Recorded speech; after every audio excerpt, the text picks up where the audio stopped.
Price the Lord. Hallelujah. പുറപ്പാട് 34:10. ലോകത്തൊരിടത്തും ഒരു ജനതയുടെ ഇടയിലും നടന്നിട്ടില്ലാത്ത തരം അത്ഭുതങ്ങൾ നിന്റെ ജനത്തിൻ്റെ മുൻപിൽ ഞാൻ പ്രവർത്തിക്കും. നിന്റെ ചുറ്റുമുള്ള ജനതകൾ കർത്താവിൻ്റെ പ്രവൃത്തി കാണും. Praise the Lord. Hallelujah. Sehion ധ്യാനകേന്ദ്രം ഒരുക്കുന്ന വചന ശുശ്രൂഷയിലേക്ക് യേശുക്രിസ്തുവിൻ്റെ നാമത്തിൽ സേവർക്കാൻ വട്ടാരിച്ചൻ്റെ ആത്മീയ കൂട്ടായ്മയിൽ നിങ്ങളെല്ലാവരെയും സ്വാഗതം ചെയ്യുന്നു. Price the Lord. സന്തോഷത്തോടെ പറയാം ഹല്ലേലൂയ. നമ്മൾ ഇപ്പോൾ കേട്ട വചനം പുറപ്പാടിൻ്റെ പുസ്തകത്തിൽ 34-ാമത്തെ അധ്യായത്തിൻ്റെ 10-ാം തിരുലിഖിതമാണ്. അവിടെ വചനം ഇങ്ങനെയാണ് പഠിപ്പിക്കുന്നത്: ലോകത്തൊരിടത്തും ഒരു ജനതയുടെ ഇടയിലും നടന്നിട്ടില്ലാത്ത തരം അത്ഭുതങ്ങൾ ദൈവജനത്തിൻ്റെ മുൻപിൽ ഞാൻ പ്രവർത്തിക്കും. അപ്പോൾ ആ ജനം മാത്രമല്ല, ചുറ്റുമുള്ള സകല ജനതകളും കർത്താവിൻ്റെ പ്രവർത്തികൾ കാണാൻ ഇടവരും എന്ന് കർത്താവ് വെളിപ്പെടുത്തുകയാണ്. സന്തോഷത്തോടെ പറയാം ഹല്ലേലൂയ. പ്രിയപ്പെട്ട സഹോദരങ്ങളെ, ഓരോ കൺവെൻഷനുകളിലും ഓരോ എപ്പിസോഡുകളിലും ഓരോ സാക്ഷി ശുശ്രൂഷകളിലും അനേകർ ദൈവത്തിൻ്റെ അത്ഭുത പ്രവർത്തികൾ വർണ്ണിച്ച് വിവരിച്ച് സാക്ഷ്യപ്പെടുത്തുമ്പോൾ ചുറ്റുമുള്ള അനേക കോടി ജനതകൾ കർത്താവിൻ്റെ പ്രവൃത്തി കാണുകയാണ്. കർത്താവിൻ്റെ പ്രവൃത്തി കാണുന്നവർ കർത്താവിനുള്ള വിശ്വാസം വർദ്ധിക്കുകയാണ്. ഹല്ലേലൂയ. അങ്ങനെയുള്ള കർത്താവിൻ്റെ ഒരു പ്രവൃത്തി ഇപ്പോൾ നമുക്ക് കാണാം. യേശുവേ നന്ദി, യേശുവേ സ്തോത്രം. എൻ്റെ പേര് സാനി. ഞാൻ മംഗലം ഇടവകയിൽ നിന്നാണ് വരുന്നത്. എനിക്ക് 5 രോഗങ്ങളുണ്ടായിരുന്നു. അങ്ങനെ വളരെ വിഷമിച്ചിരിക്കുമ്പോഴാണ് കഴിഞ്ഞ സെപ്റ്റംബർ 26 മുതൽ 30 വരെ മംഗലം ഇടവകയിൽ അഭിഷേകാഗ്നി ധ്യാനം വന്നിരുന്നു. മംഗലം പള്ളിയിൽ വെച്ച് വട്ടാഴ്ച നേരം നൽകിയ അഭിഷേകാഗ്നി കൺവെൻഷൻ ഉണ്ടായിരുന്നു.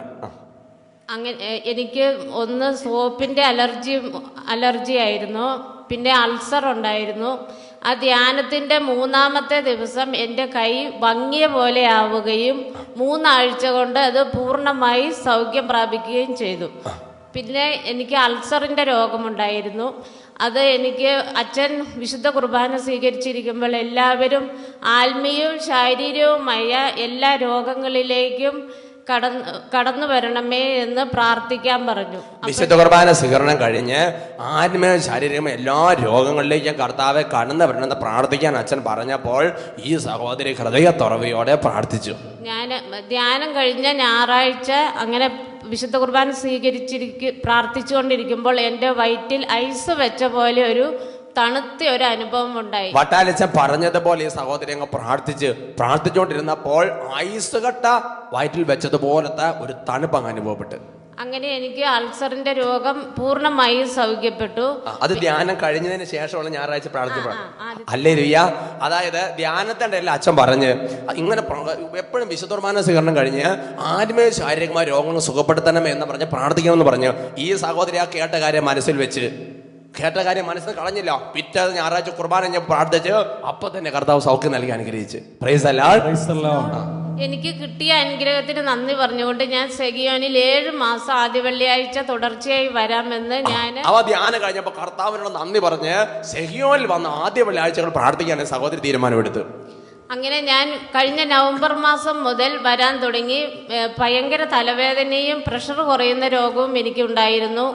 പ്രഷർ കുറഞ്ഞ എൻ്റെ 4 രോഗങ്ങളിൽ 2 സുഖപ്പെട്ട് പിന്നെ 2 ബാക്കി ഉണ്ടായിരുന്നു. എന്നിട്ട് ഇവിടെ വന്നു കണ്ണിന് മൂടലുമായി പ്രഷർ കുറഞ്ഞ രോഗം കൊണ്ട്. അങ്ങനെ ഞാൻ ഫെബ്രുവരി മാസത്തിൽ ഇവിടെ സോജി ഒലിക്കലച്ചനായിരുന്നു അന്നത്തെ ശുശ്രൂഷ നടത്തിയിരുന്നത്. സോജി ഒലിക്കൽ അച്ഛൻ എന്ന് പറഞ്ഞാൽ ആരാന്നറിയോ? സെഹിയോനിൽ നിന്നും കർത്താവ് വട്ടാലച്ചൻ വഴി അയച്ചിരിക്കുന്ന ഒരു അച്ഛനാണ് സോജി ഒലിക്കലച്ചൻ. UK മുഴുവൻ ഇളക്കി മറിച്ച് ശുശ്രൂഷ ചെയ്തുകൊണ്ട് അച്ഛനാണ് സോജി ഒലിക്കലച്ചൻ. അന്ന് UK സോജി വന്നപ്പോൾ വട്ടാലച്ചൻ പറഞ്ഞു, സോജി അച്ഛ സോജി ചെന്ന് ശുശ്രൂഷ നമ്മൾ സോജി അച്ഛനെ നിയോഗിച്ച് അയച്ചു. ആ ശുശ്രൂഷ ഈ സഹോദരി സംബന്ധിച്ച് എനിക്ക് ഫെബ്രുവരി മാസത്തിൽ വീട്ടിൽ നിന്നേ തുടങ്ങി തലവേദന. ഇവിടെ വന്നപ്പോഴത്തേനും ഭയങ്കര തലവേദന. ആരാധനയുടെ സമയത്ത് തല ഞാൻ പൊട്ടിപ്പോകുന്നത് പോലെ വേദനയായിരുന്നു. ഞാൻ തല അമർത്തി പിടിച്ചോണ്ടിരുന്നു. അങ്ങനെ ആ സമയത്ത് അച്ഛൻ വിളിച്ചു പറഞ്ഞു, തല പൊട്ടിപ്പോകുന്നത് പോലെ വേദനയുള്ള ഒരു വ്യക്തിയെ യേശു സുഖപ്പെടുത്തുന്നുവെന്ന്. അതിൽ പിന്നെ എനിക്ക് തലവേദനയും ഉണ്ടായിട്ടില്ല. എനിക്ക് പ്രഷർ കുറയുന്ന രോഗം വളരെ വിഷമായിരുന്നു. കൈയും കാലും കുഴഞ്ഞ് ഭയങ്കര ഒരു വിഷമത്തിൽ. കണ്ണിന്റെ ബുദ്ധിമുട്ട് മാറി. ഇപ്പൊ എനിക്ക് ഇവിടെ വന്നപ്പോ തല പൊട്ടിപ്പോകുന്ന പോലെ വേദന. എന്നെ സഹോദരൻ കിടന്നോട്ടെ നല്ല ചിന്തിച്ചത്, തിരിച്ചു പോയാന്നല്ല നോക്കിയത്. ആ വേദന സഹിച്ച് തലയിൽ അമർത്തി പിടിച്ചിരുന്ന പ്രാർത്ഥിച്ചു.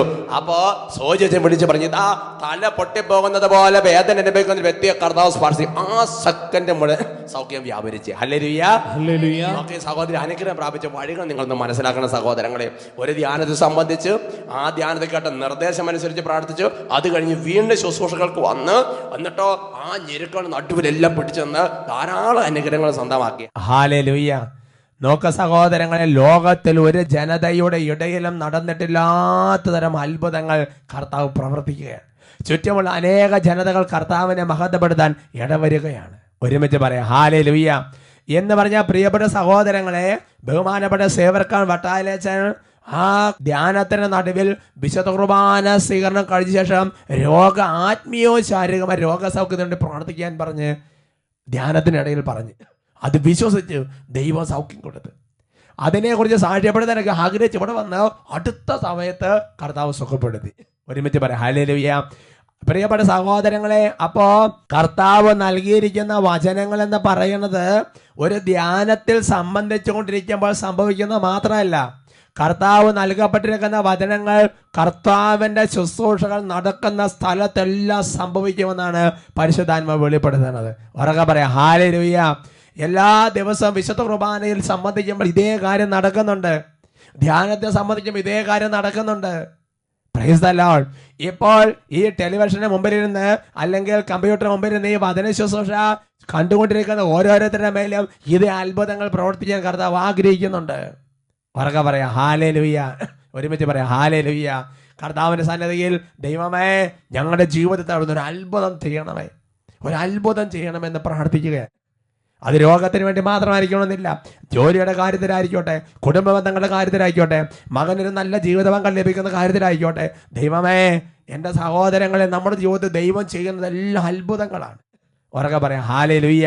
ദൈവം നിന്റെ ജീവിതത്തിൽ ചെയ്തു തരുന്ന എല്ലാ അത്ഭുതങ്ങളാണ്. Price the Lord. ഉറക്കെ പറയാം ഹല്ലേലൂയ. ജീവിതം തന്നെ ഒരു അത്ഭുതമാണ്. സാധിക്കുന്നതല്ല ഇപ്പോൾ എഴുന്നേറ്റ് നിൽക്കാം. എഴുന്നേറ്റ് നിന്ന് കർത്താവിൻ്റെ പക്കലേക്ക് കാര്യങ്ങൾ ഉയർത്തി ലോകത്തൊരു ജനതയുടെ ഇടയിലും പ്രവർത്തിക്കാത്തരം പ്രവർത്തികൾ എൻ്റെ ജീവിതത്തിൽ അവിടുന്ന് പ്രവർത്തിക്കാൻ കർത്താവ് ഞാൻ അങ്ങേ മഹത്വപ്പെടുത്തുന്ന കർത്താവിനോട് പറഞ്ഞ് പ്രാർത്ഥിക്കുക. കാര്യങ്ങൾ ഉയർത്തി സ്തുതിക്കട്ടെ. Hallelujah hallelujah hallelujah. ഓ കർത്താവായ ദൈവമേ, ടെലിവിഷനിലൂടെ വചനം ശ്രവിച്ചുകൊണ്ടിരുന്നപ്പോൾ, കർത്താവെ മാധ്യമങ്ങളിലൂടെ വചനം ശ്രവിച്ചുകൊണ്ടിരുന്നപ്പോൾ അനേകം പേർ പലവിധ മേഖലയിൽ സൗഖ്യവും വിടുതലും പ്രാപിച്ച് കരുത്തുറ്റ പുതുനാമ്പുകൾ എന്നതുപോലെ കർത്താവെ ജീവൻ പ്രാപിച്ചത് ഓർത്തങ്ങേ മഹത്വപ്പെടുത്തുകയാണ്. ഇപ്പോൾ ഇതിനോട് ചേർന്ന് പ്രാർത്ഥിക്കുന്ന ഓരോ ദാസന്മാരുടെ പ്രാർത്ഥനകളോട് ചേർത്ത് അവിടത്തേക്ക് മഹത്വം സമർപ്പിക്കുക. ദൈവമേ, ഈ ശുശ്രൂഷയുടെ നടുവിൽ അവിടുന്ന് കരം നീട്ടണമേ. ഈ ശുശ്രൂഷയുടെ നടുവിൽ ഈ ശുശ്രൂഷ സംബന്ധിച്ചെടുക്കുന്ന ഓരോരുത്തർക്കും വേണ്ടി അവിടുന്ന് ഒരു അത്ഭുതം പ്രവർത്തിക്കണമേ. ഓ ദൈവമേ, വിവിധ ആവശ്യങ്ങളുമേ പ്രാർത്ഥിച്ചുകൊണ്ടിരിക്കുന്ന ഓരോ ദാസന്മാരുടെ കണ്ണുനീരിലും കർത്താവരുടെ കുടുംബങ്ങളിലും ഇടപെടണമെന്ന് പ്രാർത്ഥിക്കുകയാണ്. ദൈവമേ, ഇപ്പോൾ ഈ വചന ശുശ്രൂഷ സംബന്ധിക്കാൻ പോലും പറ്റാതെ മനസ്സ് മരവിച്ചിരിക്കുന്ന ഓരോരുത്തരെ അവിടുന്ന് സ്പർശിക്കണം കർത്താവ്. ജീവിതത്തിലെ എല്ലാ സംഭവം അത്ഭുതങ്ങളായി മാറട്ടെ കർത്താവ്. ഓരോ കുടുംബങ്ങൾക്ക് വേണ്ടി പ്രാർത്ഥിക്കുന്നു, ഓരോ വ്യക്തികൾക്കും വേണ്ടി പ്രാർത്ഥിക്കുന്നു, ഓരോ ദേശങ്ങൾക്കും വേണ്ടി പ്രാർത്ഥിക്കുന്നു, ഓരോ നിയമങ്ങൾക്കും വേണ്ടി പ്രാർത്ഥിക്കുന്നു. ഓ ദൈവമേ, ഈ വചന ശുശ്രൂഷ വഴി ഒരു അത്ഭുതം സംഭവിക്കട്ടെ. സേവനക്കാർ വട്ടാച്ചന്റെ കൂട്ടായ്മയിൽ പ്രാർത്ഥിക്കുന്നു. ഓ പരിശുദ്ധാത്മാവെ വ്യാപരിക്കണമേ, ഓ പരിശുദ്ധാത്മാവ് വ്യാപരിക്കണമേ. വചനം ശ്രമിക്കാൻ പറ്റാത്ത അടഞ്ഞിരിക്കുന്ന ഹൃദയങ്ങൾ തുറക്കപ്പെടട്ടെ, മന്ദതിരിക്കുന്ന ഉണർവ് പ്രാപിക്കട്ടെ, രോഗികൾ ഇപ്പോൾ സൗഖ്യം പ്രാപിക്കട്ടെ, വിടുതലിന്റെ അഭിഷേകം വ്യാപരിക്കട്ടെ. ആരാധന ആരാധന ആരാധന ആരാധന ആരാധന ആരാധന യേശുവേ ആരാധന യേശുവേ ആരാധന യേശുവേ ആരാധന യേശുവേ ആരാധന. പരിശുദ്ധ അമ്മയോട് ചേർന്ന് നമുക്ക് ഒരുമിച്ച് പ്രാർത്ഥിക്കാം. നന്മ നിറഞ്ഞ മറിയമേ സ്വസ്തി, കർത്താവ് അങ്ങയോട് കൂടെ സ്ത്രീകളെല്ലാം അനുഗ്രഹിക്കപ്പെട്ടവളാകുന്നു. അങ്ങയുടെ ഉദരത്തിന് ഫലമായി ഈശോ അനുഗ്രഹിക്കപ്പെട്ടവനാണ്. മറുപടി നമുക്ക് ഒരുമിച്ച് ചേരാം. പരിശുദ്ധ മറിയമേ തമ്പുരാൻ്റെ അമ്മേ, പാപികളായ ഞങ്ങൾക്ക് വേണ്ടി ഇപ്പോഴും ഞങ്ങളുടെ മരണസമയത്തും തമ്പുരാനോട് അപേക്ഷിച്ചു കൊള്ളണമേ. Price the Lord.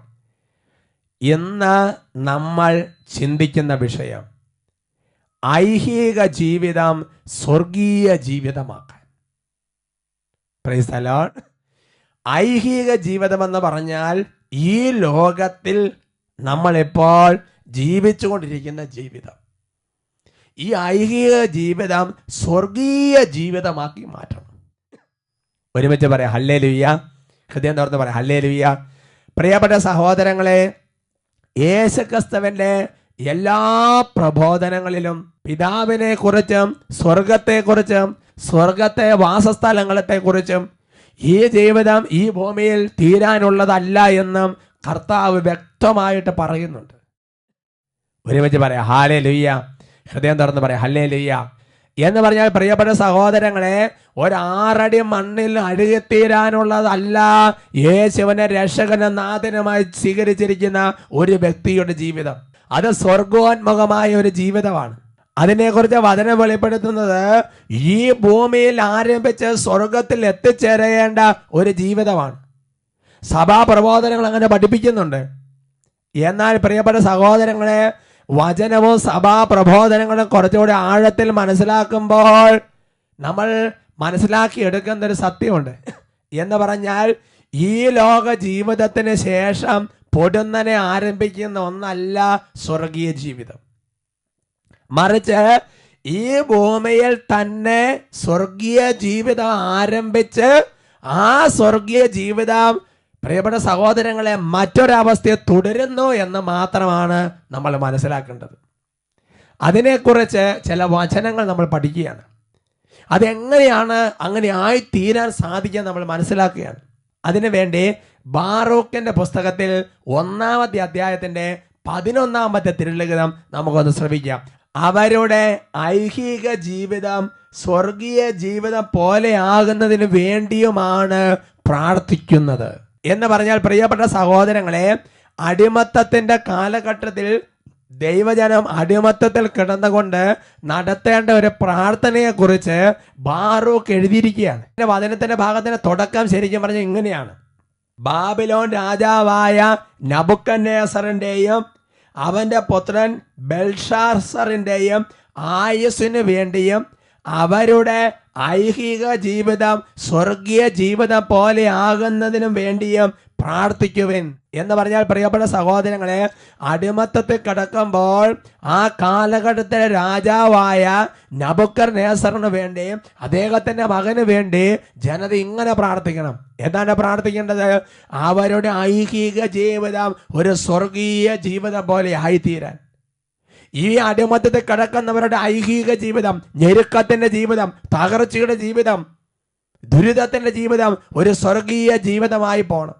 ഇവരുടെ മേലാളന്മാരായിരിക്കുന്ന നബുക്കദ്നേസറിന്റെയും മറ്റെല്ലാവരുടെയും ഐഹിക ജീവിതം ഒരു സ്വർഗീയ ജീവിതം പോലെയാകണം. ഒരുമിച്ച് പറയാം ഹല്ലേലൂയ. അതുകൊണ്ട് പ്രിയപ്പെട്ട സഹോദരങ്ങളെ, ചില ആൾക്കാർക്ക് ഒരു ചിന്തയുണ്ട്. അതായത് ഈ ലോകത്തിന്റെ എല്ലാ പരിപാടിയും ഒന്ന് കഴിഞ്ഞിട്ട് പിന്നെ മരണത്തിന് ശേഷം സ്വസ്ഥമായിരിക്കുന്നതാണ് ഒരു സ്വർഗീയ ജീവിതം. അല്ല സഹോദരങ്ങളെ, ഈ ഭൂമിയിൽ വെച്ച് ഒരു സ്വർഗീയ ജീവിതം അനുഭവിച്ച് തുടങ്ങുന്നവർ കണ്ടിന്യൂ ചെയ്യുന്ന ഒരു അവസ്ഥയാണ് ശരിക്കും പറഞ്ഞ സ്വർഗീയ ജീവിതം എന്ന് പറയുന്നത്. യേശു ജ്ഞാനസ്നാനത്തിന് ശേഷം തന്റെ ആദ്യത്തെ പ്രഘോഷണത്തിൽ ആദ്യത്തെ വാക്ക് കർത്താവ് വെളിപ്പെടുത്തിയിരിക്കുന്നത് എങ്ങനെയാണ്? ഇതാ ദൈവരാജ്യം സമീപിച്ചിരിക്കുന്നു, സ്വർഗരാജ്യം സമീപിച്ചിരിക്കുന്നു. യേശു തന്റെ പ്രബോധനങ്ങൾക്കിടയിൽ വളരെ കൃത്യമായിട്ട് ഈ കാര്യം ഒന്നുകൂടെ ആഴത്തിൽ പറഞ്ഞിട്ടുണ്ട്. അവിടെ യേശു വെളിപ്പെടുത്തി എങ്ങനെയാണ്? ഇതാ ദൈവരാജ്യം സമീപിച്ചിരിക്കുന്നു എന്നിട്ട് പറയാണ്, അല്ല അത് വന്നു കഴിഞ്ഞു എന്നിട്ട് പറയാണ്, ദൈവരാജ്യം നിങ്ങളിൽ തന്നെയാണ്, സ്വർഗരാജ്യം നിങ്ങളിൽ തന്നെയാണ്. ഉറക്കെ പറയാം ഹല്ലേലൂയ. അപ്പോൾ പ്രിയപ്പെട്ട സഹോദരങ്ങളെ, ശരിക്കും പറഞ്ഞാൽ നമുക്ക് സ്വർഗത്തെക്കുറിച്ച് ചിന്ത എന്ന് പറയുന്നത്, അതായത് കഷ്ടപ്പാടുകൾ ഇല്ലാത്ത, ദുരിതമില്ലാത്ത, ഒരു ഞെരുക്കവും ഇല്ലാത്ത നല്ല ഒരു പ്രത്യേക തരത്തിലുള്ള അവസ്ഥ. അങ്ങനെയാണ് സ്വർഗത്തെക്കുറിച്ച് പലർക്കും കാഴ്ചപ്പാടുള്ളത്. നല്ലത് തന്നെ. എന്നാൽ പ്രിയപ്പെട്ട സഹോദരങ്ങളെ, ഈ ഭൂമിയിൽ പലവിധ ഞെരുക്കങ്ങളിലൂടെയും ദുരിതങ്ങളിലൂടെ തടസ്സങ്ങളിലൂടെ തകർച്ചകളിലൂടെ പോയിക്കൊണ്ടിരിക്കുമ്പോൾ ഈ സ്വർഗരാജ്യത്തിന്റെ അനുഭവം കാണാൻ കഴിയുന്നവർക്കാണ് ശരിക്കും പറഞ്ഞാൽ സ്വർഗത്തിലെ സ്വർഗരാജ്യത്തിന്റെ അനുഭവം ഉണ്ടാകണം. അങ്ങനെ ആയി തീരണമെങ്കിൽ നമ്മൾ എന്ത് ചെയ്യണം? അതിനെക്കുറിച്ച് പൗലോസ്ലീഹ ഗലാത്യ ലേഖനത്തെ വളരെ ക്ലിയർ ആയിട്ട് അത് രേഖപ്പെടുത്തിയിട്ടുണ്ട്. അത് നമ്മൾ വായിക്കുന്നത് ഗലാത്യ ലേഖനം 2-ാമത്തെ അധ്യായത്തിന്റെ 20-ാമത്തെ വാക്യത്തിലാണ്. ഞാൻ ക്രിസ്തുവിനോട് കൂടെ ക്രൂശിതനായിരിക്കുന്നു, ഇനിമേൽ ഞാനല്ല ജീവിക്കുന്നത്, ക്രിസ്തുവാണ് എന്നിൽ ജീവിക്കുന്നത്. എൻ്റെ ഇപ്പോഴത്തെ ഐഹിക ജീവിതം എന്നെ സ്നേഹിക്കുകയും എനിക്ക് വേണ്ടി തന്നെ തന്നെ ബലിയർപ്പിക്കുകയും ചെയ്ത ദൈവപുത്രനെ വിശ്വസിച്ചുകൊണ്ടുള്ള ജീവിതമാണ് എന്ന് ഞാൻ പൗലോസിനെ പറയാണ്. ഞാൻ ഇപ്പോൾ തന്നെ ഈ ഐഹിക ജീവിതം ഒരു സ്വർഗീയ ജീവിതമായിട്ടാണ് ഞാൻ നയിച്ചുകൊണ്ടിരിക്കുന്നത്. കാരണം ശ്രീക പറഞ്ഞിരിക്കുന്നത് ഇങ്ങനെയാണ്, ഇനിമേൽ ഞാനല്ല, ക്രിസ്തുവാണ് എന്നെ ജീവിക്കുന്നത്. ഇപ്പൊ ഞാൻ എന്തിനു വേണ്ടിയാണ് ജീവിക്കുക? ഇപ്പോൾ തന്നെ ഐഹിക ജീവിതം എന്നെ സ്നേഹിക്കുകയും എനിക്ക് വേണ്ടി തന്നെ തന്നെ ബലി അർപ്പിക്കുകയും ചെയ്ത ദൈവപുത്രനെ വിശ്വസിച്ചുകൊണ്ട ജീവിതമാണ്. അതുകൊണ്ട് പ്രിയപ്പെട്ട സഹോദരങ്ങളെ, ശരിക്കും പറഞ്ഞാൽ ഈ ദൈവരാജ്യ അനുഭവം, ഈ സ്വർഗീയ ജീവിത അനുഭവം ഇവിടെ തന്നെ ആരംഭിക്കണമെന്നുണ്ടെങ്കിൽ ആ വ്യക്തി ചെയ്യേണ്ട കാര്യം യേശു ക്രിസ്തുവിന് വേണ്ടി ജീവിക്കുക, യേശു ക്രിസ്തു ഉള്ളിൽ വസിക്കുക, യേശു ക്രിസ്തുവിന് വേണ്ടി ജീവിക്കുക. ഉറക്കെ പറയാം ഹല്ലേലൂയ. അപ്പൊ ശ്രീക പറയാണ്, അതുകൊണ്ട് ഞാൻ ഇപ്പോൾ തന്നെ എൻ്റെ ഐഹിക ജീവിതം സ്വർഗീയ ജീവിതമാണ് എന്ന് പറയുമ്പോൾ നിങ്ങൾ മനസ്സിലാക്കണം, പൗലോസിലേക്ക് ദുരിതങ്ങളില്ലേ? എത്ര അടിയാണ് കൊള്ളണത്? എത്ര നാളെ കപ്പലിൽ തകർന്ന വെള്ളത്തിൽ കൂടി ഒഴുകി നടന്നത്? എത്ര കെട്ടിയിട്ട് അടിക്കപ്പെട്ടത്? എന്തുമാത്രം വേദനയാണ് സഹിച്ചത്? രാത്രി ജാഗരണത്തിൽ, വിശപ്പില്, ദുരിതത്തിൽ, ദുഃഖത്തിൽ ഇതുപോലെ സഹിച്ചൊരു മനുഷ്യനുണ്ടോ? ഉറക്കെ പറയാം ഹല്ലേലൂയ. എന്നിട്ട് ശ്രീക പറയാം, പക്ഷേ ഈ ഐഹിക ഇപ്പൊ ഞാൻ സ്വർഗത്തിലാണ്, സ്വർഗീയ ജീവിതമാണ് നയിച്ചുകൊണ്ടിരിക്കുന്നത്. അപ്പോൾ പ്രിയപ്പെട്ട സഹോദരങ്ങളെ, ഈ ലോകത്തിൽ വെച്ച് സ്വർഗീയ ജീവിതം നയിക്കുന്നവനാണ് വരാനിരിക്കുന്ന ലോകത്തിലെ സ്വർഗീയ ജീവിതാനുഭവത്തിൽ പ്രവേശിക്കുന്നത്. അതിന് ചെയ്യേണ്ട കാര്യം എന്താ? അതിന് ചെയ്യേണ്ട കാര്യം യേശു എന്നിൽ ജീവിക്കണം, യേശു എന്നിൽ വസിക്കണം, ഞാൻ യേശുവിന് വേണ്ടി ജീവിക്കണം, ഞാൻ യേശുവിന് വേണ്ടി മരിക്കണം, ഞാൻ യേശുവിന് വേണ്ടി അധ്വാനിക്കണം. അതുകൊണ്ട് പ്രിയപ്പെട്ട സഹോദരങ്ങളെ, ശരിക്കും പറഞ്ഞാൽ നീ ഇപ്പോൾ ഒരു സ്വർഗീയ ജീവിതമാണ് നയിക്കണമെന്ന് അറിയുന്നുണ്ടെങ്കിൽ നീ യേശുവിൽ വിശ്വസിക്കുന്നുണ്ടോ എന്ന് മാത്രമല്ല, യേശു നിന്നിൽ വസിക്കുന്നുണ്ടോ എന്ന് നീ മനസ്സിലാക്കണം, എന്ന് നീ തിരിച്ചറിയണം. ഉറക്കെ പറയാം ഹല്ലേലൂയ. ചിലപ്പോഴൊക്കെ ധ്യാനത്തിന് വരുമ്പോൾ ചില ആൾക്കാർ ചോദിക്കാറുണ്ട്, ശരിക്കും അച്ഛാ യേശു എന്നിലുണ്ടോ? ശരിക്കും എന്നിൽ ദൈവകൃപയുണ്ടോ? ഞാൻ ശരിക്കും നേരെചൊവ്വയാണ് ജീവിച്ചുകൊണ്ടിരിക്കുന്നത്? ശരിക്കും യേശു എന്നിലൊന്ന് ഉറപ്പാണോ അച്ഛാ? ഉറക്കെ പറയാം ഹല്ലേലൂയ. ഇങ്ങോട്ട് നോക്ക് സഹോദരങ്ങളെ, ഒരു വ്യക്തിയിൽ യേശു ശരിക്കും വസിക്കുന്നുണ്ടെന്ന് എങ്ങനെ അറിയും? ഇപ്പോൾ ഈ വചനം കേട്ടുകൊണ്ടിരിക്കുന്ന പ്രിയപ്പെട്ട ദൈവവാദിലെ, യേശു നിന്നിൽ വസിക്കുന്ന എന്താണ് ഉറപ്പ്? യേശു നിന്നിൽ വസിക്കുന്നുണ്ടെന്ന് അറിയാൻ ദൈവം ബൈബിളിൽ ചില കാര്യങ്ങൾ പറഞ്ഞിട്ടുണ്ട്. അതുണ്ടോ എന്ന് നോക്കിയാൽ എൻ്റെ സഹോദരങ്ങളെ, യേശു വസിക്കുന്നെന്ന് അറിയാൻ പറ്റും. അത് നമ്മളെവിടെ വായിക്കുന്നത്? യോഹന്നാന്റെ 1-ാമത്തെ ലേഖനത്തിൽ 3-ാമത്തെ അധ്യായത്തിൽ 24-ാം തിരുലിഖിതം. യോഹന്നാന്റെ 1-ാമത്തെ ലേഖനത്തിൽ 3-ാമത്തെ അധ്യായത്തിൽ 24-ാം തിരുലിഖിതം.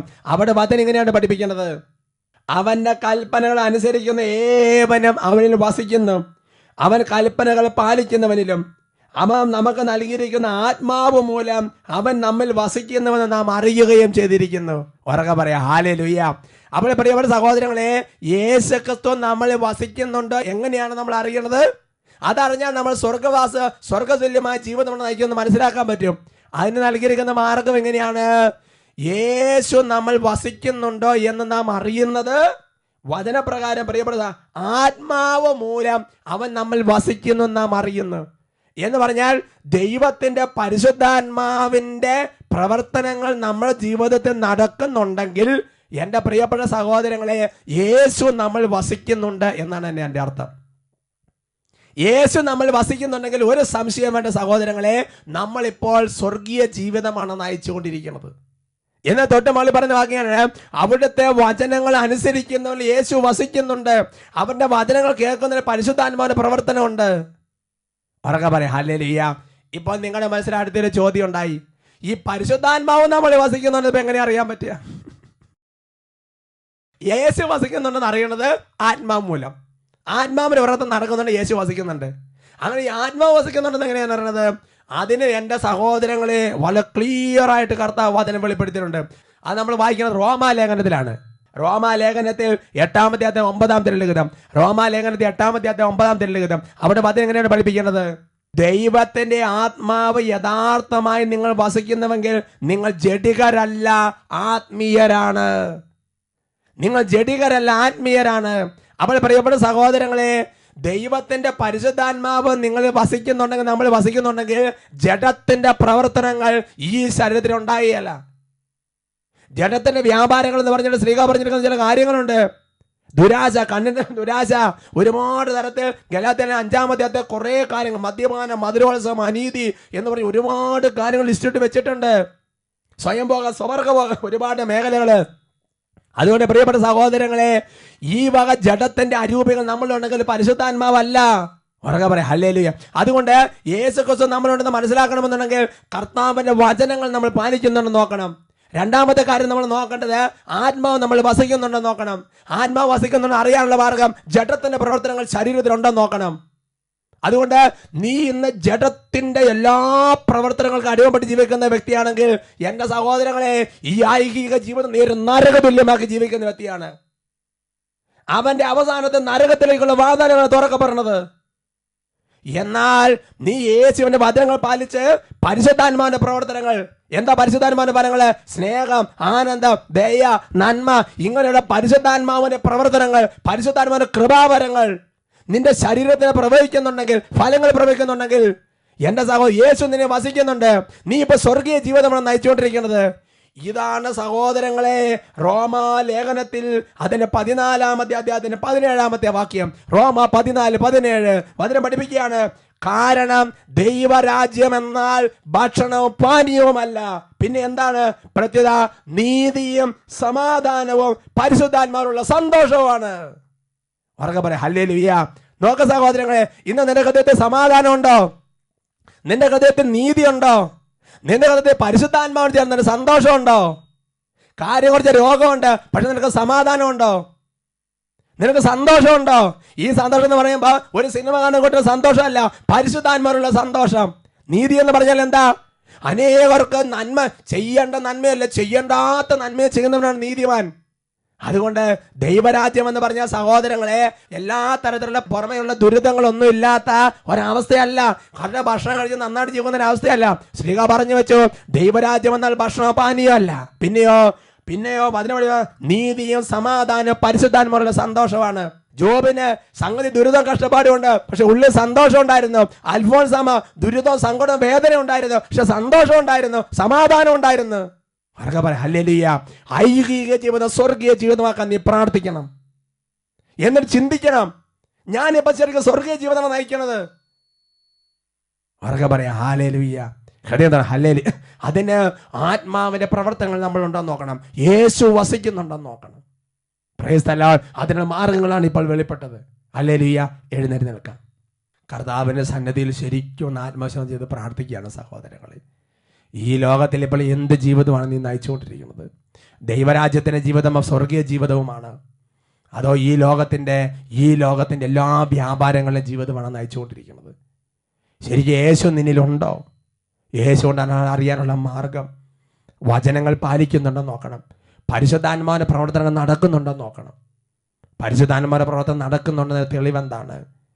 വചനം വെളിപ്പെടുത്തി നമ്മൾ വായിച്ചു കേട്ട സഹോദരങ്ങളെ, പരിശുദ്ധാത്മാവ് നിന്നിലുണ്ടെങ്കിൽ നീ ജഡത്തിന്റെ ആത്മാവിന്റെ വ്യാപാരം നിന്നിൽ ഉണ്ടായിരിക്കുകയല്ല. രണ്ട് കാര്യങ്ങൾ ഉയർത്തിപ്പിടിച്ച് പ്രാർത്ഥിക്കുകയാണ്.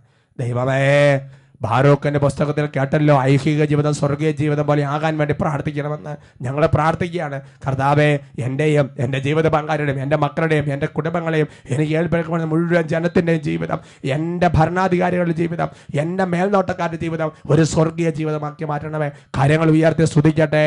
Hallelujah, hallelujah, hallelujah. യേശുവ ആരാധന, ആരാധന. ഓ കർത്താവേ, പൗലോസ് ശ്ലീഹ പ്രാർത്ഥിച്ചല്ലോ, ദൈവമേ, ഇപ്പോൾ ഞാൻ ക്രിസ്തുവിലാണ്, എന്നിൽ ക്രിസ്തു വസിക്കുന്നു, ഞാൻ ക്രിസ്തുവിന് വേണ്ടി ജീവിക്കുന്നു, അതുകൊണ്ട് ഈ അർഹിക ജീവിതം സ്വർഗീയ ജീവിതമാണെന്ന് പറഞ്ഞ പൗലോസ് ശ്ലീഹയുടെ കൂട്ടായ്മ ഞങ്ങൾ പ്രാർത്ഥിക്കുന്നു. കർത്താവേ, ഈ ലോകത്തിന്റെ കടകൾ, ഈ ലോകത്തിന്റെ പാപങ്ങൾ, ഈ ലോകത്തിന്റെ ജഡത്തിന്റെ അരൂപികൾ എല്ലാം വിട്ടൊഴിഞ്ഞു പോകട്ടെ കർത്താവേ. ഓ കർത്താവ്, ഈ ഭൂമിയിൽ ആരംഭിച്ച് ഈ ഭൂമിയിൽ ഇപ്പോൾ തന്നെ ദൈവരാജ്യത്തിൽ സ്വർഗീയ ജീവിതത്തിൽ ജീവിക്കാൻ തക്കവിധം ഓ പരിശുദ്ധാത്മാവെ വ്യാപരിക്കണമേ. ഒരു പുതിയ ഉണർവ് നൽകണമേ, പുതിയ ബോധ്യങ്ങൾ നൽകണമേ, പുതിയ അധ്വാനം നൽകണമേ കർത്താവേ. ആരാധന, ആരാധന, ആരാധന. യേശുവേ ആരാധന, ആരാധന. യേശുവേ ആരാധന, യേശുവേ ആരാധന, യേശുവേ ആരാധന. Price the Lord. ഐഹിക ജീവിതം തന്നെ സ്വർഗീയ ജീവിതവും. ജീവജലം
അൾത്താരയിൽ സത്യമായി എഴുന്നള്ളിരിക്കുന്ന ദിവ്യകാരുണ്യനാഥന്റെ മുമ്പിലേക്ക് നമ്മുടെ ജീവിതങ്ങളെ മുഴുവൻ സമർപ്പിച്ച് പ്രാർത്ഥിക്കുകയാണ്. സ്ലീഹാ ലേഖനത്തിൽ ഇങ്ങനെ പറഞ്ഞു വെച്ചു, നിങ്ങൾ ഈ ലോകത്തിൽ മാത്രം പ്രത്യാശ അർപ്പിച്ചിരിക്കുന്നവരാണെങ്കിൽ ഈ ലോകത്തിലെ മറ്റെല്ലാ മനുഷ്യരെക്കാളും ദൗർഭാഗ്യമുള്ളവരാണ് നിങ്ങൾ. കർത്താവേ, സ്വർഗത്തിന്റെ വാസസ്ഥലത്തിലേക്ക് ഉയർത്താൻ ഈ ഭൂമിയിൽ തന്നെ സ്വർഗം വാസസ്ഥലമായി തിരഞ്ഞെടുത്ത് ദൈവമേ ഒരുമിച്ച് സ്വർഗത്തിലെത്തി ദൈവത്തെ ആരാധിക്കാൻ തക്കവിധം ഞങ്ങളുടെ ആത്മീയ കണ്ണുകൾ തുറന്നു തരണമെന്ന് പ്രാർത്ഥിക്കുകയാണ്. കർത്താവേ, ഇവിടെ തന്നെ സമാധാനവും നീതിയും സ്വസ്ഥതയും അനുഭവിച്ച് സ്വർഗത്തിലേക്ക് എത്തിച്ചേരാൻ തക്കവിധം കർത്താവെ കൃപയുടെ ഉൾക്കണ്ണ് ഞങ്ങൾക്ക് തുറന്നു തരണമെന്ന് പ്രാർത്ഥിക്കുക. ദൈവമേ, ഈ ആരാധനാ സമയത്ത് കരങ്ങളുയർത്തി ഞങ്ങൾ അങ്ങനെ നിലവിളിക്കുമ്പോൾ ദൈവമേ, സ്വർഗത്തിന് ചേരാത്തതെല്ലാം ഇപ്പോൾ ഞങ്ങളുടെ ജീവിതത്തിൽ ഉള്ളതെല്ലാം അവിടുന്ന് ചുട്ട് ചാമ്പലാക്കണമെന്ന് പ്രാർത്ഥിക്കുകയാണ് കർത്താവ്. മുള്ളുകളെ മുളിച്ചുകളെ ദഹിപ്പിച്ച് കളയണമെന്ന് പ്രാർത്ഥിക്കുകയാണ് കർത്താവ്. ഈ ലോകത്തിൽ യേശുക്രിസ്തു പരിശുദ്ധാത്മാവും എൻ്റെ ഉള്ളിൽ വടാത്ത കളകളെല്ലാം അവിടുന്ന് ചുട്ട് ചാമ്പലാക്കണമെന്ന് പ്രാർത്ഥിക്കുകയാണ്. ആത്മാവിനെ യോജിക്കാത്ത ജഡത്തിന്റെ എല്ലാ അരൂപികളും വിട്ടൊഴിയാൻ വേണ്ടി പ്രാർത്ഥിക്കുകയാണ് കർത്താവ്. ഈ ലോകം ഞങ്ങളുടെ മേൽ വെച്ചിരിക്കുന്ന രോഗങ്ങളും പീഡകളും നുഖത്തിന്റെ കെട്ടുകളും തകർക്കണമെന്ന് ഞങ്ങൾ പ്രാർത്ഥിക്കുകയാണ് കർത്താവ്. കരങ്ങൾ ഉയർത്തി കർത്താവിനെ വിളിച്ച് ഉറക്കെ സ്തുതിക്കുന്നു. Hallelujah, hallelujah. ഓ കർത്താവേ, നാളുകളായി ഈ ലോകത്തിന്റെ ബന്ധനത്തിൽ കിടക്കുന്ന ഓരോരുത്തരെയും ഇപ്പോൾ അവിടുന്ന് വിട്ടുവിക്കണമെന്ന് പ്രാർത്ഥിക്കുകയാണ് കർത്താവ്. രോഗപീഠകളുള്ളവർ, ശാപത്തിന്റെ കെട്ടുകളുള്ളവർ, എല്ലാ തരത്തിലുള്ള അന്ധകാര പീഠകളും മുഴുകിയിരിക്കുന്ന വിട്ടുതൽ പ്രാപിക്കട്ടെ എന്ന് പ്രാർത്ഥിക്കുന്നു. 1-ാം പ്രമാണിൽ എങ്ങനെ വഴിയോ 6-ാം പ്രമാണിൽ എങ്ങനെ കെട്ടിലാക്കപ്പെട്ടിരിക്കുന്നവർ ഇപ്പോൾ വിട്ടുതൽ പ്രാപിക്കട്ടെ എന്ന് പ്രാർത്ഥിക്കുന്നു. ഓ കർത്താവേ, ഈ ലോകത്തിന്റെ കെട്ടുപാടുകളിൽ പെട്ട് കർത്താവെ സ്വർഗത്തെക്കുറിച്ച് ബോധ്യം നഷ്ടപ്പെട്ടിരിക്കുന്നവർ അന്ധകാരങ്ങൾ ഇപ്പോൾ ദീപികാരന്റെ ശക്തിയോടെ വിട്ടുവെക്കേണ്ടി പ്രാർത്ഥിക്കുന്നു. ആരാധന, ആരാധന, ആരാധന, ആരാധന, ആരാധന, ആരാധന, ആരാധന. കണ്ണുനീരോടെ നിലവിളിക്കുന്ന ഓരോ കുടുംബങ്ങളും ഇപ്പോൾ ഇടപെടണമെന്ന് പ്രാർത്ഥിക്കുന്നു. രോഗികൾ ഇപ്പോൾ സൗഖ്യം പ്രാപിക്കട്ടെ, തടസ്സം പിടിക്കുന്ന വിടുതൽ പ്രാപിക്കട്ടെ എന്ന് പ്രാർത്ഥിക്കുന്നു. കർത്താവേ, ലോകത്തിന് കെട്ടുള്ള വിടുതൽ പ്രാപിക്കട്ടെ. ഭക്തിയില്ലാത്ത കുഞ്ഞുങ്ങളിലേക്ക് ഇപ്പോൾ ദൈവശക്തി വ്യാപരിക്കട്ടെ എന്ന് പ്രാർത്ഥിക്കുന്നു. ആരാധന, ആരാധന, ആരാധന, ആരാധന, ആരാധന, ആരാധന. യേശുവേ ആരാധന, യേശുവേ.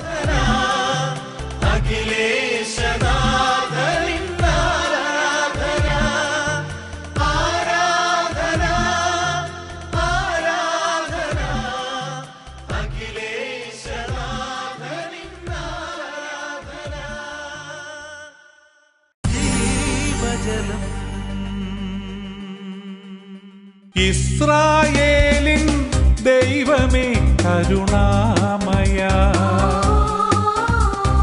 ഞങ്ങൾക്കുലകിൽ ആശ്രയം നീ